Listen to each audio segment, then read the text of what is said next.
Bem-vindos ao Luxologia. Hoje a gente vai falar de um assunto super bacana e continuar desmistificando o mercado de luxo, mas a gente vai falar de jornalismo. Como que o jornalismo entra no mercado de luxo e qual o papel do jornalismo dentro desse mercado no Brasil. Bom, eu estou aqui com um convidado super especial, Fabiano Mazei. Ele tem mais de 25 anos de experiência em jornalismo de mercado de luxo, é um dos pouquíssimos especialistas no assunto no Brasil. Tem muita coisa para contar para a gente dessa experiência dele, dessa vivência, super curiosidades, e ele vai bater um papo com a gente sobre isso. Bem-vinda, Fabiano. Muito obrigado pelo convite, Fabi. É um prazer estar aqui, falar com a tua audiência qualificadíssima, para a gente falar desse tema que é tão interessante, tão sedutor também, né? Sim. E conta um pouquinho, assim, como é que você entrou nesse mundo? Como que isso aconteceu? Vamos lá, de fato, em 2005, faz 25 anos que eu comecei a interagir com assuntos relacionados ao mercado de luxo. Primeiro, sobre a ótica do lifestyle, sobre como as pessoas começavam no Brasil a interagir com as marcas, com os produtos, com os serviços. E depois isso migrou para um lado dos negócios. Como é que as empresas trabalham, como é que são as estratégias de marketing, tudo que envolve a indústria, mais pelo lado do negócio e menos pelo lado do lifestyle. E nisso, 25 anos já correram, passa muito rápido. Eu acho que você já falou de uma coisa que eu bato muito, que é muito importante, que é falar do mercado como um negócio. Sim. Né? Porque é exatamente o que você falou, tem muita gente que fala do ponto de vista, né, da espuma, né, do glamour, Sim. ou da vivência nesse mercado, mas pouca gente que olha esse mercado como realmente um negócio de milhões, que emprega, né, milhares de pessoas, de um mercado muito sério e muito... que traz tendências, né, que dita tendências para a cultura no final do dia, né, Sim. E poucos especialistas nesse assunto. Então, primeiro, assim, muito bom a gente ter pessoas como você. E aí eu já queria entrar aqui no nosso papo e a gente falar um pouquinho sobre isso mesmo, assim. Até que ponto você acha e em que momento que você sentiu isso nesses 25 anos, que as redes sociais foram fundamentais para essa mudança de chave, né? Antes era uma coisa, como a gente falou, quem conhecia o mercado de luxo é quem vivia o mercado de luxo, né? Uma Sim. parcela da população, da sociedade, e com as redes sociais, né? E aí o jornalismo, se especializando como você, deu esse boom, né? Como que você acha que isso entrou na vida do brasileiro? Enfim, que momento você sentiu e o que você acha disso tudo, né? Vamos lá, eu acho que a tecnologia é disruptiva sempre, ela encurta caminhos, ela aproxima mercados, pessoas, conteúdos, e aí a gente tem aí, nesse mesmo momento, nesses últimos 25 anos, a chegada da internet, posteriormente a chegada das redes sociais. Então, quando você cria essa atmosfera, esse universo digital, você cria a aproximação das pessoas com as marcas de luxo também. Uhum. Isso não serve só para marca de luxo, serve para um monte de segmentos econômicos. As pessoas se aproximaram de empresas, de marcas, de pessoas que até então você não tinha acesso.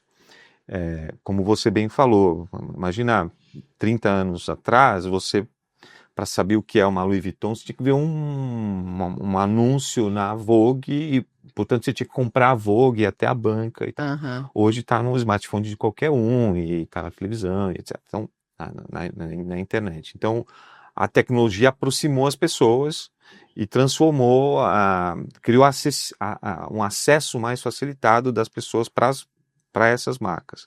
Isso democratizou muito a mensagem, muito o conhecimento sobre esse universo. O jornalismo vem a reboque, não, ele já vinha cobrindo esse mercado quando a indústria do luxo começa a se instalar de fato no Brasil, nos anos 90 para frente, e aí você começa a ter produtos específicos para cobrir esse universo, seja como moda, a gente citou aqui a Vogue, chegando com força no Brasil, outros títulos internacionais vieram para o Brasil nesse mesmo momento, novos produtos, novos sites, na bolha da explosão da internet nos anos 2000, muitos sites apareceram para falar de colonismo social, Sim. Uhum. de viagens e etc, e tudo muito ligado a esse topo da cadeia da experiência de consumo que é o mercado de luxo. Então aí você tem essa leva de jornalistas que passam a cobrir esse mercado. Eu venho desse ano 2000, criando lá atrás a equipe zero de um portal muito famoso, que eu acho que eu posso citar o nome, Pode. o Glamurama. Aham. O primeiro time de desenvolvimento do Glamurama nem tinha nome ainda. Eu estava lá ajudando a participar, a criar o que seria essa linha de conteúdo, junto com outros profissionais incríveis, né? Liderados pela Joyce Pascovitch Uhum. e pelo Nizam Guanais, que era o sócio na época do IG, tinha Sim. acabado de começar. Aham. Então é por aí. A gente está falando de um ancestral da história. Então, acho que tem muito disso. E aí a gente começa a ter essa cobertura se profissionalizando. O que vem depois são as redes sociais que transformam pessoas em veículos de comunicação. E aí você tem de tudo. Tem gente que fala com propriedade, tem gente que surfa a onda, tem gente que é consumidor e vive esse mercado. E como você bem disse, tem gente que não tem a profundidade do conhecimento. Sim. Ele consome, ele está ali, ele está nos lugares, ele se fotografa. Hoje qualquer câmera faz filmes incríveis, qualquer celular Uhum. faz filmes incríveis. É bom, porque aproxima as pessoas. É legal saber o que está acontecendo do outro lado do mundo, eventualmente, quando você não pode ir. O lado negativo é que cria uma certa percepção equivocada de que o luxo está só associado a consumo e o que é o supérfluo da vida, quando na verdade, como você bem falou, e eu compartilho da tua opinião, é uma indústria inovadora, Sim. potente. Se fosse um país, a riqueza gerada pela indústria do luxo no mundo estaria entre as 15 maiores economias do mundo, gera muito emprego e, de fato, influencia toda uma cadeia dali para baixo. Então, o que é um lançamento no luxo hoje vai ser comum à indústria popular daqui a 15 anos, Sim. como inovação, como melhoria de produtos, serviço, atendimento, etc. Então, acho que eu prefiro olhar o luxo para além da espuma e do glamour e Com entender certeza. o que está acontecendo por Com trás, certeza. inclusive na comunicação. Sim. Falei demais agora. Não, já deu uma geral aqui, super importante. Eu queria pegar alguns ganchos do que você falou. Vamos lá. Voltando um pouquinho da coisa negativa, né? Que eu acho que você falou do positivo, muito bom. Como a gente falou, ter pessoas, ser especialista, ter um portal lá atrás, né? Que começou a falar sobre isso, né? Pouquíssimos, né? Nos seus países tradicionais, né? Europa, que né, sempre falaram muito bem desse assunto, a gente não tinha nada, né? Brasil, América Latina, que falava disso. A gente não tinha nem as marcas no Brasil há 25 anos atrás, né? E aí vocês começaram, foram pioneiros nisso. Eu acho que assim, eu vivencio isso, dou aula, né, tenho a minha consultoria, eu vejo também um lado muito negativo das redes sociais, que é as pessoas que mal entendem sobre esse assunto, que acabam falando sobre esse assunto, às vezes muito equivocado, né, ou, como você falou, um super glamour, uma super ostentação, né? E traz um aspecto muito negativo para um país que ainda está aprendendo o que é luxo, né? Porque diferente da Europa, onde as pessoas crescem com luxo, faz parte da história do país deles, faz parte da cultura, né? Eles respeitam as marcas, o luxo como parte de um patrimônio cultural, Perfeito. Né? A gente não entende, pouquíssimas pessoas entendem o contexto das marcas, a história, a importância de marcas que passaram por guerras, que vivenciaram coisas doidas na história da humanidade, né? A gente vê o produto final ali e a ostentação, a glamorização, né?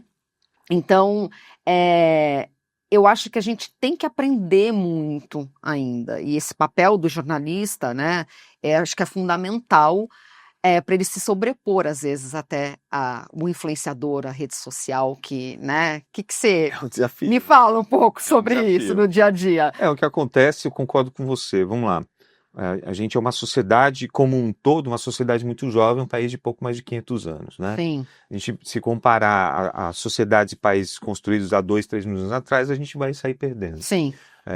A Europa, sobretudo, que é o berço do luxo tradicional, como a gente conhece, as pessoas convivem com isso o tempo inteiro, né? Uhum. Não é uma novidade. Sim, Convivem com design o tempo inteiro, convivem com arquitetura o tempo inteiro, convivem com conhecimento, né? E valorizam tudo isso, a história. sim. A gente ainda está lá atrás, vamos entender nosso momento no mundo, que lugar da fila a gente está. Mas acho que é um processo, espero que seja um processo evolutivo, acredito que seja, a gente está melhorando nesse sentido. O jornalismo vem para tentar trazer um pouco mais de profundidade para a análise. Porque se você for competir com quem está descompromissado com a informação Uhum. e comprometido com o like, você não consegue dar conta. A informação demanda você apurar, você Sim. ouvir fontes, você correr atrás das pessoas que de fato fazem isso. Uhum. Para dar like, basta uma boa câmera e ter dinheiro para estar usufruindo Sim, desse universo. sim, Que é sim. bom também, de novo. Acho legal ver artista X ou fulano Y que traz um olhar sobre um hotel, um Sim. lugar, uma comida. Eu acho super divertido. O que eu acho que é assim, você pautar a sua informação, seu conhecimento sobre esse tipo de base analítica é muito frágil. Uhum. E aí o jornalista vem e os poucos veículos que ainda resistem trazendo informação. Tem muito influenciador bom também. Sim. Tem Uhum. muito blogger bom, youtuber que faz coisas de qualidade e a Sim. gente precisa também saber separar. Mas é isso, a gente está num processo de maturidade. A gente vai chegar lá. Tudo é uma maneira de entender que a maturidade vai chegar com o tempo. Uhum. Se a gente for olhar o Brasil como um mercado consumidor de luxo, perto da Europa ou perto de outros países, a gente está engatinhando. Gatinhando, A sim. gente somos 200 e poucos milhões de pessoas para 1 milhão, se muito, 2 milhões de consumidores frequentes. Sim. Uhum. É muito pouco, né? É. No sentido da escala. Não estou fazendo juízo de valor. A gente Sim. entende que o nosso país é um país de desafios, de dificuldades sociais profundas. Uhum. E o luxo não se trata de necessidade, se trata de desejo, se trata de aspiração. Ninguém precisa daquilo Sim. para viver. A gente está falando de uma outra coisa. Então, não estou levando aí a análise. Sim. Estou dizendo que a gente está num processo de maturidade. A China explodiu como consumidora de luxo porque é um país que até ontem era um país de camponeses. Sim. Até os anos 60. Uhum. E quando você tem a revolução que leva esse socialismo atrelado ao capital, a iniciativa privada, você tem esse boom econômico e hoje eles são os grandes consumidores de luxo. Sim. O que eles estão consumindo? Logomarcas, experiências de ostentação e etc. Porque faz parte da maturidade. Pega Sim. um pouquinho.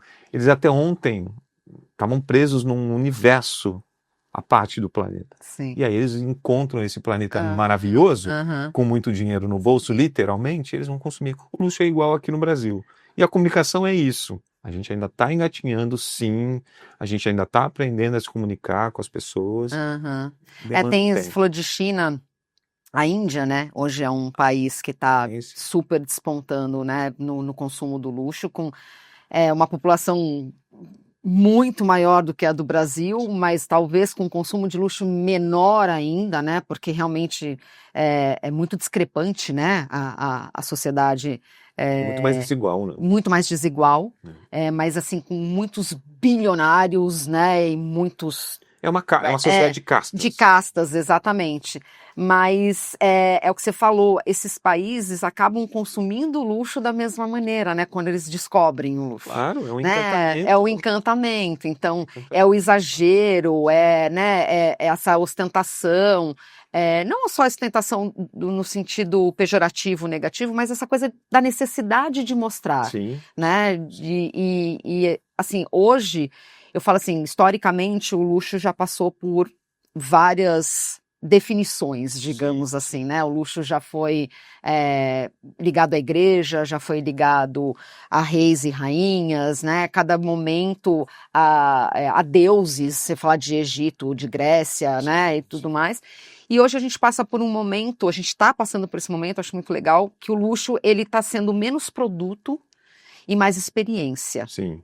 né? Aí vem a meu questionamento para você. Quando a gente passa por esse momento muito mais de experiência, aonde o storytelling e o contexto das marcas de luxo são extremamente importantes para você entender essa vivência de experiência, mais do que a compra de produto, como que você acha que as coisas às vezes ficam muito banalizadas na compra, e a gente precisa mudar essa chave para uma geração que está começando a entender que eu prefiro, se eu tenho que escolher, eu prefiro fazer uma viagem que vai me dar um prazer, que vai me dar uma cultura, me trazer alguma coisa, do que comprar uma bolsa, né? Como é que você vê isso hoje nas suas andanças aí do mercado? Você sente já essa teoria de que o luxo virou experiência, está virando experiência? Total, acho que a experiência virou um dos pilares dessa indústria para atender uma geração millennium para cá. Uhum. E geração não é uma questão de idade, é uma questão de comportamento. Acho que a gente nem é milênio, mas a gente tem comportamento milênio muitas vezes, sim. ou de geração Y. É fundamental, assim como a gente pode falar disso mais adiante, o pilar do propósito, né? Sim. Uhum. Entrou como fundamental para qualquer marca de luxo dialogar com a sua base de clientes. Eu acho que a experiência é fundamental, atende a esse desejo dessa camada de pessoas que buscam significados diferentes da posse. O discurso social que se faz quando você enverga uma bolsa, um sapato, um relógio, está perdendo um pouco de relevância para determinadas camadas e gerações. Não faz muito sentido dizer que foi pela 8ª vez para Nova York, mas faz muito sentido dizer que você participou de uma experiência transformadora no Butão. Sim. Num país totalmente fora desse mainstream. Da mesma forma, consumir coisas. Então, eu posso ter, aliás, eu vi no seu Instagram isso, muito bom, uma bolsa que tem um significado sustentável, ou eu posso ter uma bolsa clássica. Eu não recrimino nenhuma das duas, acho que cada um sabe Tem o que seu papel. quer fazer e tem o seu papel. Acho que a experiência faz parte desse mundo em que as pessoas querem aproveitar ao máximo o tempo delas com situações que marquem, que sejam inesquecíveis. Isso faz parte da estratégia de todas. Sim. De qualquer segmento. Você vai vender um carro, uma bolsa, um apartamento, você precisa criar experiências. Sim. A experiência virou um negócio muito louco, né? Porque você vai num shopping popular da zona norte do Rio, a palavra experiência está na estratégia. Porque faz parte, as pessoas querem vivenciar coisas, não importa quanto você vai gastar. Aí não faz, estamos falando de dinheiro, de ticket, a gente está falando do valor das pessoas na sociedade de hoje. Sim, a gente precisa respirar e viver coisas que nos façam bem. Eu percebi muito essa mudança de chave realmente depois da pandemia com o mercado de luxo. O mercado de luxo foi um dos poucos mercados que cresceu, né, durante a pandemia. Sim.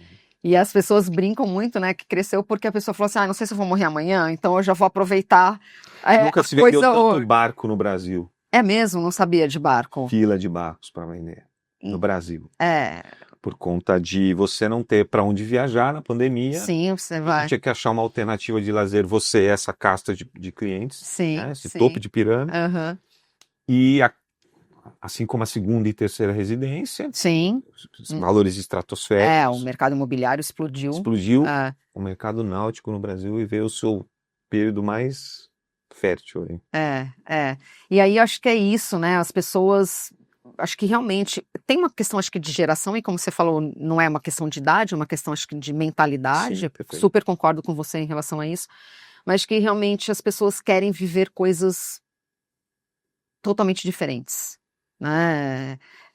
Eu entrevistei aqui uma pessoa da área de turismo e ele estava falando sobre isso, assim, da importância que hoje as pessoas dão para, sei lá, ir fazer um mergulho num lugar diferente, com um grupo de amigos, com um biólogo marinho especialista, não sei do que é para Exato. você contar isso depois, Exato. para você ter isso como experiência do que, sei lá, do que comprar o barco, comprar o jatinho, né? Enfim, geralmente as pessoas podem fazer tudo isso, né? Quem já fez muito uma coisa vai procurar um outro significado. Então, se você já foi 10 vezes a Paris, talvez não tenha mais a mesma graça. Exato. Para quem nunca foi, Paris é espetacular. Exatamente. Vá a Paris, vá a Nova York. Sim, sim. Mas para quem é esse cliente que já viajou muito, que já conhece bastante de muita coisa, para ele ser surpreendido, você precisa oferecer algo mais. E aí as empresas, os hotéis, os spas, as companhias aéreas estão buscando oferecer experiências que transformem, né? Que marquem aquela jornada de interesse até chegar no consumo de alguma coisa. Quando você vai num hotel que ele te leva para escolher quais são os vegetais na horta que você vai comer no seu jantar, o farm to table, que é aquela história toda que está super em voga na gastronomia, isso é uma experiência transformadora. Sim. Um cara que tem um dinheiro, que sempre foi servido a vida toda, ele ir até lá e entender como é que é feito o pão ou o próximo jantar dele, é espetacular. Sim, é diferenciado, né? E isso marca. E às vezes são as coisas mais simples, né? Exato. Por isso que eu acho que o luxo passa por esse momento de que não é o absolutamente caro, o absolutamente, mas sim coisas que você falou, essas pessoas elas são tão servidas, não, tão acostumadas com tanto luxo. Você surpreende. Como é que você surpreende uma pessoa dessa? Às vezes é com menos, né? É uma experiência que você falou, leva a pessoa lá para colher o que ela vai comer. Sim. Né? Nem imagina como que é o processo. Tem um hotel que eu já falei muito sobre ele na Cortina d'Ampezzo lá na Itália, que o barato do primeiro motel para 5 quartos, né? Lodgezinho assim, super charmoso. Você sai para colher o leite que vai fazer a manteiga que você vai consumir no dia seguinte. O pão é a mesma coisa. O dono reúne as pessoas para colher frutas no bosque. Então tem... E a diária, na época que eu vi, estava 15 mil euros. Então, assim, é alguém que não precisava ir até o bosque. Não efetivamente não precisa. Fruta. Mas ele faz questão de estar lá. Porque Sim. ele não quer mais o hotel com 15 mordomos. Tem gente que quer. De novo, não estou recriminando, a gente está falando de experiência. Sim. A experiência de ser servido por 15 funcionários, colaboradores do hotel, faz sentido. Você pensou em alguma coisa, já foram lá e resolveram o seu problema. É legal também. Ou você poder juntar as duas coisas. Eu fiz um vídeo também sobre isso nas redes sociais, de um boom que tem dos bilionários de alugar castelos. Incrível o seu vídeo. Obrigada. Gostei muito. E aí, a pessoa, como você falou, tá super bem servida, né? Porque o castelo tá fechado para você, com o chefe, com o mordomo, com todos os serviços maravilhosos, o helicóptero ali à sua disposição, para você dar um pulinho até Paris, se você quiser ir assistir uma ópera, super exclusivo. Mas o grande barato dessas pessoas é você vivenciar a cultura, a história daquele lugar, né? De uma vila, de um palácio, né? Até o palácio que eu falo no vídeo, ele é um palácio que foi inspirado no Palácio de Versalhes, né? Ele é um pouquinho mais novo, né, do que Versalhes, digamos assim. Você poder viver isso, né? Para quem ama história e cultura, para mim, acho que, por exemplo, que eu adoro isso, seria a melhor experiência do mundo. Então, você está falando de um ponto que eu acho que é fundamental. O pilar da exclusividade nem sempre é sobre dinheiro, né? Sim. É muito sobre isso. O filtro cultural que você consegue dar àquilo, para agregar valor àquela experiência. Sim. Talvez tenham pessoas que vão com o mesmo poder financeiro de reservar esse castelo e não tem a menor noção do que está acontecendo ali. Sim. Assim, aí é triste, minimamente, né? Mas entenda que são maturidades. É o consumidor que tem essa bagagem cultural para compreender o valor de onde ele está e aquele que ainda não tem. Mas Uhum. talvez o filho tenha, Sim, o neto tenha. você está ensinando, né? Faz Porque, parte. A comunicação é meio para isso, né? Para entender, olha, você está num lugar que não é qualquer lugar. Não é sim. um castelo por ser um castelo, né? Então acho que tem. E a gente tá, até a gente tá falando de Índia, eu vi algumas pesquisas falando que, assim como a Índia, como você falou, a China, Brasil e muitos países que estão começando a descobrir o luxo, também porque tem um boom nesses países de startups, de jovens ficando milionários da noite para o dia, Exato. né? Índia principalmente, essa, Sim, essa reportagem falava sobre Índia especificamente, como os jovens indianos estão sim. saindo das suas castas e tendo a oportunidade de explodir, né, em termos de riqueza. E aí, através desse consumo, eles estão. Existe uma necessidade de vivência e de bagagem até você virar uma família tradicional, né? É, já li a respeito também, se eu não me engano, acho que são 3 ou 4, acho que são 3 gerações, teoricamente, que, sei lá, se você ficar rico hoje, você precisa de 3 gerações para, no mundo, a sua família ser entendida como uma família tradicional, né? Então, imagina quanta gente está ficando rico agora, né? E aprendendo isso tudo, como você falou, para os filhos e para os netos vivenciarem isso como uma família mais tradicional, talvez aonde o luxo faz parte do dia a dia e ele não é tão banalizado pela ostentação e sim pelo entendimento, né, do que significa viver isso, né, Sim, das sim. marcas, enfim, tudo Tudo mais. passa pelo conhecimento, né? O quanto você está disposto a abrir sua mente e absorver conhecimento sobre aquilo. Para qualquer Uhum. assunto, o luxo é um deles. Sim. Vamos mudar um pouquinho aqui de assunto, falar um pouquinho de marketing, tá? Também é um assunto que você entende bastante dentro desse mercado. E aí a gente também sabe que tem o lado das marcas que estão dentro de grandes grupos, de grandes conglomerados e que precisa dar resultado no final do dia. A gente está vendo aí uma mudança gigantesca em carrying agora e tudo mais, porque não dá resultado e troca diretor e não sei o quê, né? Mudando aí a dança das cadeiras, literalmente acontecendo, porque no final do dia tem que dar resultado. E parte da estratégia dessas marcas realmente foi ir para as redes sociais, essa exposição, Sim. né? Algumas marcas, como o Bottega Veneta, por exemplo, é uma marca que tirou o pé, saiu, quis ficar mais low profile e tudo mais, faz parte da estratégia deles, né, de branding e tudo mais. Se pegar Louis Vuitton, Gucci, surfando, né, muito nessa onda das redes sociais. E aí a minha pergunta para você é assim, tudo bem, a gente entende que o luxo ele é exclusividade, ele é tradição, ele é essa qualidade, todo esse contexto que essas marcas têm, mas eles foram para as redes sociais e eles viraram massa na informação, né? Você acha que perde a essência dessas marcas? Você acha que elas se perdem em algum momento? Boa pergunta. Eu acho que sim e eu acho que não. Vamos lá. Eu acho que sim, porque você precisa ser muito assertivo na tua estratégia. Quem é a sua marca, qual é a sua história, a sua identidade e se você precisa realmente estar em todas as plataformas e de que forma você precisa estar se posicionando nelas. Eu vejo muita marca que correu para rede social e criou campanhas de massa tentando vender um produto que não era de massa. Uhum. Por outro lado, essas dores do crescimento, né? Essas empresas principais, essas grandes marcas de luxo, elas cresceram demais, elas expandiram demais suas linhas de Sim. produto.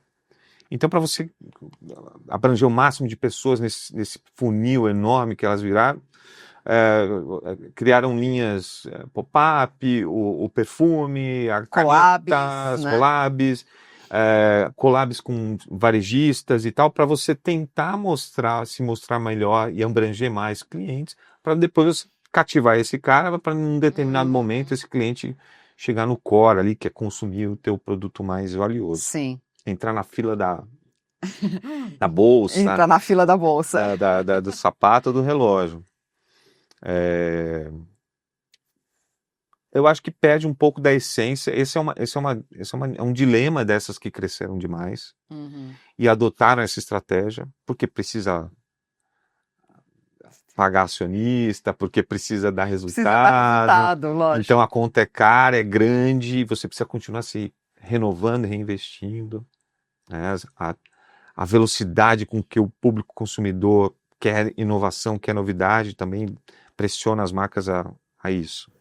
E outras, como você citou, foram para um caminho oposto. Uhum. Eu vou continuar sendo muito fiel ao meu público, eu não quero abrir demais, eu quero me manter dialogando sim com mais gente, mas de uma maneira mais comedida. Quem ganhou e quem perdeu, a gente vai ver aí com o tempo. Tem muita marca que se fechou e também não deu muito certo. Sim. E tem muita marca que se abriu demais e hoje perdeu o controle sobre a própria identidade. Sim, sim. Eu já vi campanhas uma vez, eu não vou citar o nome, você já morou na Suíça, você vai saber qual é a companhia aérea. E eu lembro que eu fui num almoço de apresentação da estratégia de marketing para aquele ano, no auge dos blogueiros, estou falando de 10 anos para trás. E aí essa marca falou assim que não, nós vamos fazer uma campanha com esse casal aqui de blogueiros. Tá. Porque olha o número deles, porque não sei o que e tal. Eu falei, escuta, vocês já viram qual é o grande tema desse canal? É viajar com pouco. Vocês estão vendendo a classe executiva numa campanha com quem viaja de mochila? De verdade é essa? Que resultado vocês esperam disso? Crescer em seguidores para dar um pico falso e artificial de relevância para depois... O que isso... Isso lá atrás, né? Hoje em dia você tem ferramentas para evitar Sim, esse para evitar de isso, derrapagem. claro. Mas só para dizer assim, nem tudo se deve abrir demais, porque eu acho que você perde sim a sua essência. É a minha opinião. Sim. Eu ouvi também nessa época, uns anos atrás aí, um grande CEO de uma marca de alta relojaria. Eu perguntei para ele por que ele não contratava jogadores de futebol para ser embaixadores. Exatamente porque você abriria demais uma mensagem que eles não gostariam. Porque popularizaria demais a marca. Sim, sim. E aí não era essa. Futebol faz isso no Brasil, né? É um esporte de massa. Sim. Então eles tinham lá golfista, tenista, piloto e polo. Geralmente uma coisa é assim, isso. ou vela. Sim. Mas não tinha ninguém de um esporte de massa. Basquete, não tinha ninguém. E aí, muitas marcas usam essa estratégia até hoje, né? Porque você controla a sua mensagem. Eu acho que dentro de uma estratégia, se está bem resolvido, se atende, acho mais assertivo do que ficar dando tiros para todos os lados. É que essas marcas que você citou, elas cresceram tanto que elas precisam criar uma comunicação mais abrangente. É o que você falou, se você tem a capacidade econômica de também se subdividir, né? Sim. Você falou de ter alguma coisa mais acessível. Algumas marcas fazem isso muito bem, mas desde o seu começo, né? Se pegar a Ralph Lauren, por exemplo, é uma marca que ela atende desde a base ali da pirâmide até a Ralph Lauren Label, que a gente viu no Oscar, né? Então consegue segmentar e são públicos muito bem estabelecidos com comunicações exatamente, né, diretas para esse distintas, né? Distintas, mas assim sempre foi, né? Armani também é uma marca que sempre fez isso muito bem, e hoje a Armani a gente vê hotel Armani, né? Eles prédio Armani em São Paulo, enfim, né? Coisas que estão indo realmente para que é a tendência dessas marcas todas abrindo, né, hotelaria, cafés, restaurantes. Expandindo a experiência. Expandindo a experiência, justamente. E eu acho que aí também é um pouquinho o que você falou, de às vezes você não poder ter a experiência de comprar uma bolsa, né? Mas você poder ir num café da Dior. Talvez, por exemplo, uma bolsa da Dior que eu gostaria de comprar, uma bolsa muito cara, mas eu estava em Saint-Tropez e fui num café da Dior tomar um café que é um preço justo, ok, e que, sabe, viver aquela experiência e o storytelling, que é muito legal que eles trazem dentro dessa experiência. Então eu acho que tem marcas que estão fazendo isso muito bem, né?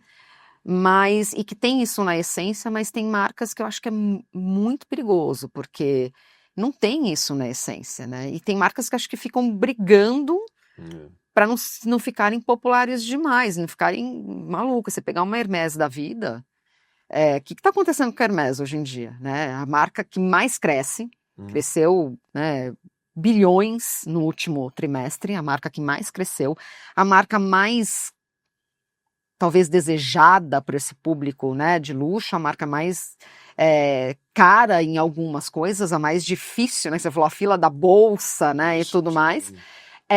Mas tem uma popularização de internet falando das bolsas de Hermès que você fala, e aí?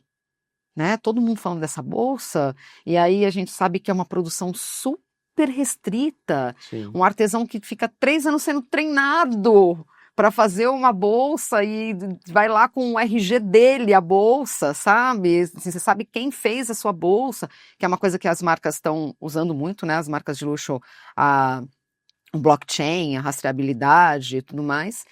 E aí você vê na internet uma banalização, né, de bolsas ou falsas, ou eu não sei, não tô aqui para julgar, mas enfim, todo mundo falando de uma bolsa que é tão rara, tão difícil, que era tão, como a gente falou, tão do público que só tava ali, né?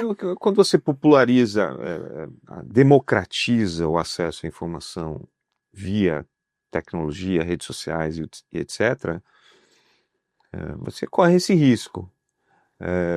A gente tem aí um fenômeno das redes sociais que foi a criação desses influenciadores, artistas que passaram a utilizar essas redes para promover seu estilo de vida pessoal.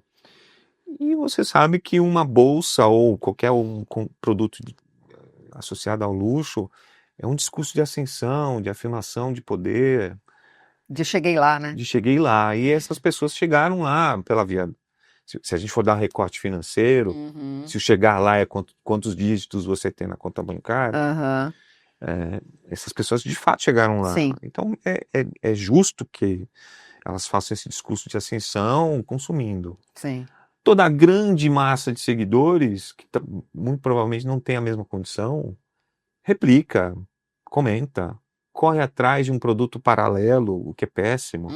E aí você vê essa vulgarização, banalização da imagem da marca. Mas como refrear isso? Como conter? É difícil para uma marca controlar a sua... Talvez como você falou, com a maturidade do país, né? Não sei se os anos... Mas a internet não tem fronteira, né? As pessoas seguem umas às outras, o mundo inteiro. Sim. O que um atleta ou o que um artista está usando viraliza no dia seguinte, no minuto seguinte, no segundo seguinte. Então, como é que elas controlam isso? É difícil. E para o bem e para o mal, né? Das marcas. Mal. Né? Sim. Um carro que não funciona e que a pessoa grava ali na hora, olha, uma porcaria, isso, aquilo.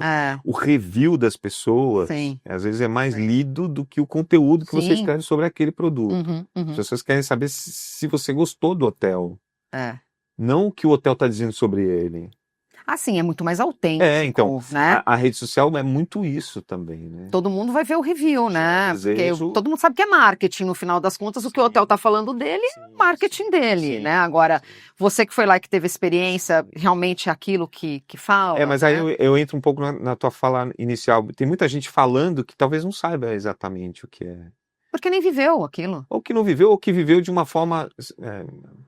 muito superficial, e aí ela emite uma opinião, e essa opinião, dependendo de quantas pessoas ela alcança, viraliza, e falar mal sempre viraliza mais do que falar bem. Sim, lógico. E a polêmica sempre gera mais clique e relevância.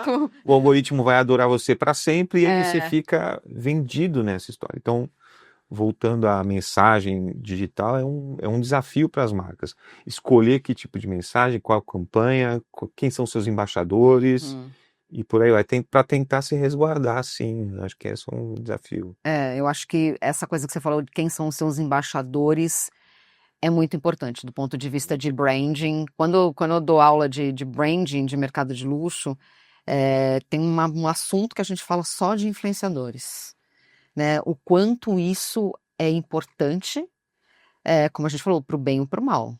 Sim, sim. né? Porque se você colocar a sua marca na mão de uma pessoa que faz uma besteira amanhã, é muito perigoso.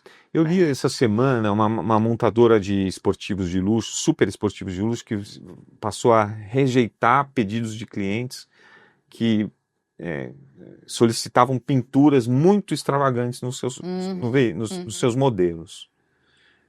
Aí você entra na história de a hiperpersonalização é um valor do mercado Sim. de luxo, da indústria das Super em marcas. alta hoje. Você personalizar um produto para aquela pessoa. Agora, e se essa pessoa exigir ou querer ou pagar por uma personalização que desconfigure o conceito e o valor essencial da marca? Como é que faz? E é disso que se trata. Você tem uma multidão de pessoas que têm poder aquisitivo, que chegaram lá e que têm um discurso de ascensão muito justo, mas que talvez não tenham esse tato para lidar ou respeitar o que é a origem daquela marca. Como é que você dialoga com esse público? Mas aí eu acho que é muito o que a gente falou mesmo, do posicionamento da marca, né? Se a gente pegar, você está falando disso, eu me lembrei da história da Ferrari, né? Que um ator americano comprou a Ferrari e pintou, um super ator, né? E pintou a Ferrari da cor que ele achou que ele tinha que pintar a Ferrari, e a Ferrari falou assim, escuta, nunca mais você compra Ferrari na sua vida, não interessa quem você é, né? Não é, com a minha marca você não vai fazer isso, né? E aí, quem que banca uma coisa dessa, né? Difícil. Não é para você se manter, mas é que a gente falou, são marcas que têm um legado, tem história, né? Tem tradição, aí simplesmente você vai fazer o que você bem entender. E aí que você a liberdade das pessoas em fazer o que bem entender. Exatamente. É difícil isso. É muito difícil, né? Acho que é um desafio do marketing e do branding das marcas de luxo hoje em dia você falou, a hiperpersonalização, que é um assunto que está muito em alta, ele é uma faca de dois gumes, né? Assim, você corre o risco de completamente trair a sua essência. Exatamente. Bom, e aí eu queria te perguntar assim, a gente falou muito sobre essa acessibilidade, né, que a gente está vivendo, essas diferentes formas de consumo com esses diferentes públicos, mas você acha que realmente o público, ele realmente é um público que hoje em dia ele tem esse acesso ou ele tem a ilusão a esse acesso? Como consumidor? Como consumidor num país como o Brasil.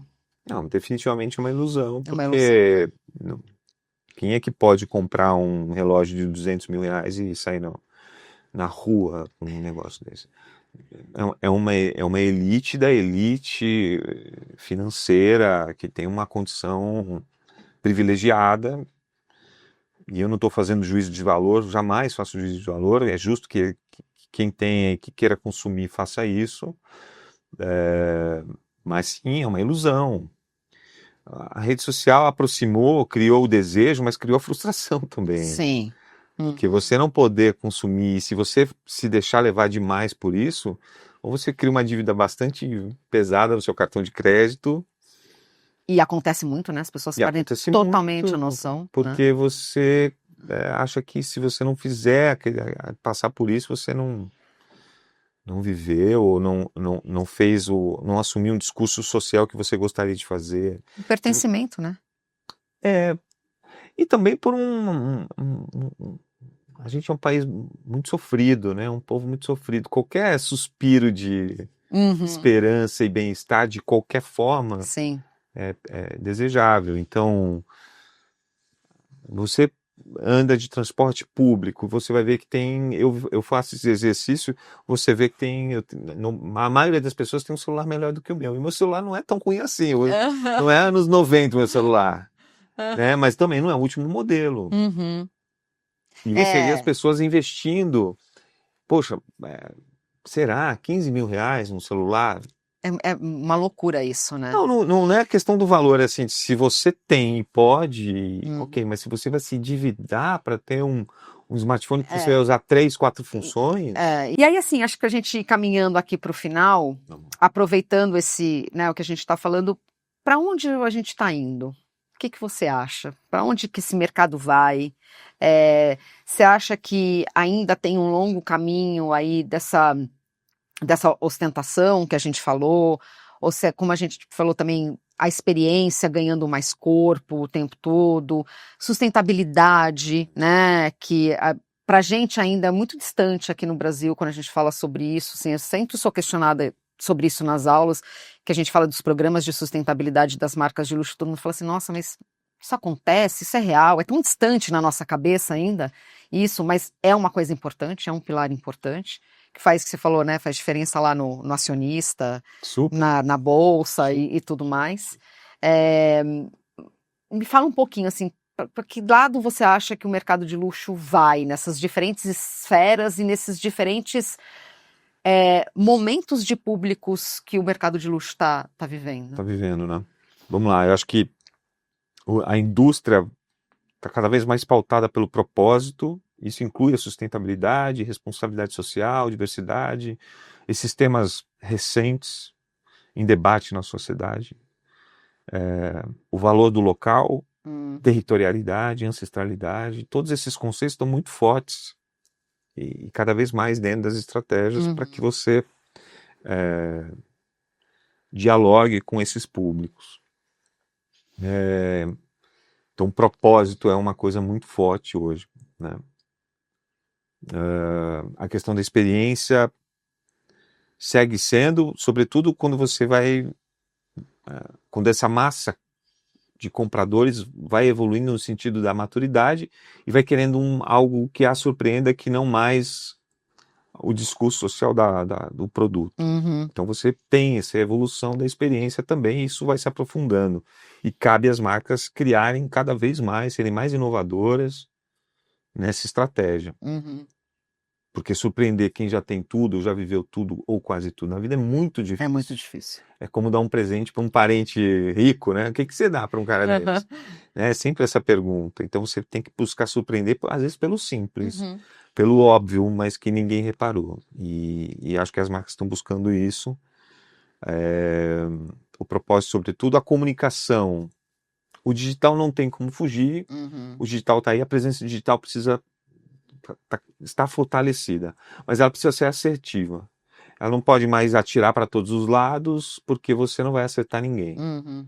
Segmentar, entender, fazer pesquisa de qualitativas, de perfis de cliente, para saber onde esse cara está, onde esse cliente está, o que ele faz, onde ele vai, onde ele frequenta, qual o momento da vida dele. Quem compra avião não é o mesmo que compra o tênis ou o celular de última geração. Pode até ser, mas assim, entendo. Não necessariamente. A campanha não pode ser a mesma, Sim. nem a plataforma. Quem compra avião não vai se influenciar por uma postagem de Instagram. Não vai. Eu trabalho para uma empresa de aviação executiva, faço lá consultoria para eles. É outro público. Você tem que criar eventos que agreguem valor para o dia dele. Eventos de negócio, eventos de networking. Perfeito. Não é a estratégia do Instagram. Sim.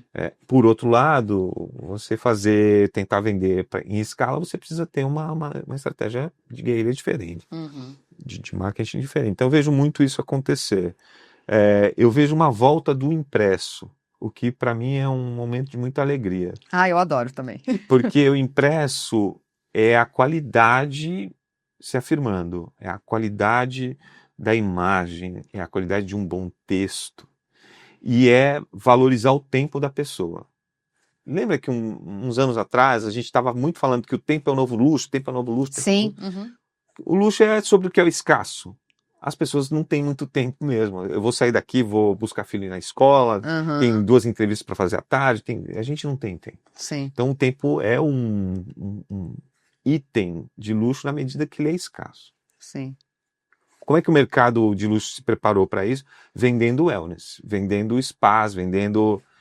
O wellness é a indústria que mais cresce nesse segmento, porque o tempo é escasso, as pessoas querem viver e ter um pouquinho de tempo para si. Para si. O que é um livro? Para mim, um livro é um bem-estar. Sim. É um item de bem-estar. Pô, você parou da loucura do mundo, inclusive do seu celular, para ler um texto bem feito e avaliar uma foto por horas e não por 15 segundos, e não ficar dando like sem nem ler o texto, sem nem observar que luz era, que luz não era, qual era o ângulo da foto, e o livro, e a boa revista, e o bom impresso de qualidade. Eu vejo um apreço aí voltando para esse tipo de produto. Tomara que ele se confirme. Tomara mesmo, porque é o que você falou, você garante, quando você tem o tempo escasso, que você vai naquele e-mail e que você vai ter uma informação de qualidade, né, aprofundada, que alguém pesquisou sobre aquilo, estudou sobre aquilo, tem propriedade sobre, e aí é mais certeza, né, porque a gente fica na dúvida da internet, né, será que isso aqui é verdade, né? A fake news é verdade ou não é verdade, aconteceu isso como não aconteceu, né? O IA, né, a inteligência artificial hoje, você faz tudo com ela, você cria situações e pessoas que nem existem, e falas que não são da pessoa, e é o mesmo tom de voz, é uma loucura. Sim. Então calma um pouco, pausa o mundo que tá uma loucura e deixa eu ler um bom livro, e deixa eu ler uma boa revista. Humaniza, né? E você traz de volta esse momento. Maravilhoso. A leitura é o novo luxo, você poder parar o seu dia e ler. É fantástico. Não, e acho que o luxo, mais do que isso, né? Que é você ter de novo a oportunidade de ter mais meios físicos, como você falou, né? Não digitais, putz, eu quero ter uma informação boa, então eu vou procurar nessa revista, né? Nesse jornal, nessa informação, que hoje eu tenho. Hoje a gente ficou muito escasso disso, né? Porque o mercado anunciante, quem mantém os veículos de pé, querem muito resultado, é muito em cima de planilhas, de números, e eu entendo, é um investimento feito, eles querem um retorno, mas nem tudo é sobre o balanço final, as contas, a performance, o quanto você está agregando valor à marca. Sim. Então vamos atirar para o casal de mochileiros para tentar vender classe executiva, porque afinal de contas eles têm um número brutal. Será, gente? Vamos pensar um pouco antes de criar a estratégia. Com quem vocês querem conversar de fato? Muito bom. Bom, eu queria te agradecer muito. Eu acho que a gente poderia ficar aqui horas. Porque parte 2. Vamos marcar já uma parte 2, porque acho que é tão importante esse seu conhecimento, de verdade.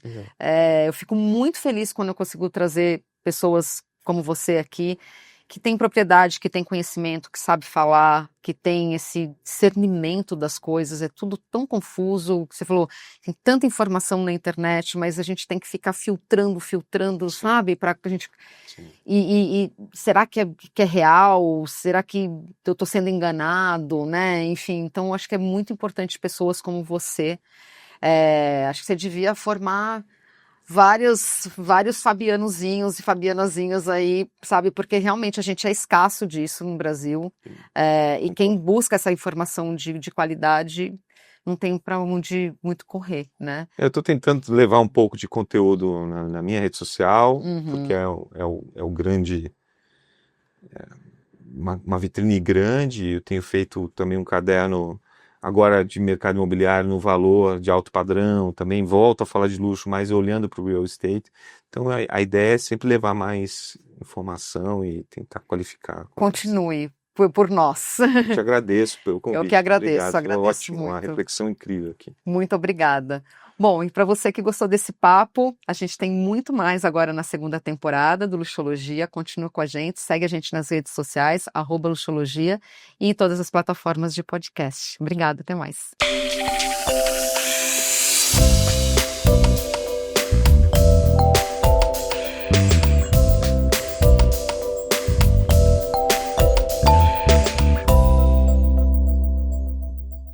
Este podcast foi produzido pela Tumpats.